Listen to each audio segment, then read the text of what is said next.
ચૈત્ર સાતમના પાવન પર્વ નિમિત્તે પોરબંદરના શીતલા ચોકમાં આવેલ શીતળા માતાજીના મંદિર ખાતે મોટી સંખ્યામાં ભક્તોની ભીડ ઉમટી પડી હતી અને બહેનોએ માતાજીની દૂધ, જળ, કંકુ અને ચોખા વડે પૂજા કરી ધન્યતા અનુભવી હતી.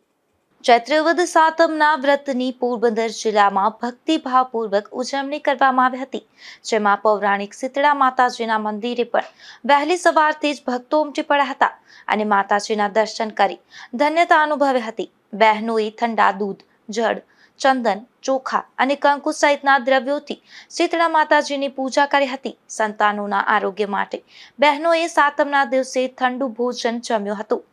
તો મંદિરે આવી અને દૂધ, છાશ સહિતના શીતળ પદાર્થો વડે માતાજીનો વાસો ઠંડો કર્યો હતો.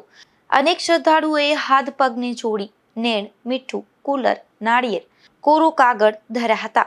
આ મંદિરમાં 6 માતાજીઓ અને એક રતવલિયા દેવ ગળ્યા પીરનું સ્થાનક છે. મંદિરના પૂજારી અને વ્યવસ્થાપક દ્વારા ભક્તો સરળતાથી દર્શન કરી શકે તે માટે અગાઉથી જ વ્યવસ્થિત આયોજન કર્યું હતું.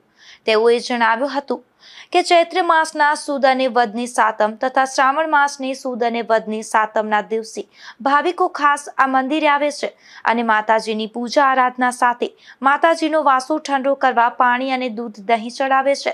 વર્ષોથી આ પરંપરા ચાલી આવે છે. નિપુલ પોપટ સાથે અશોક થાનકી, ગુજરાત ન્યૂઝ, પોરબંદર.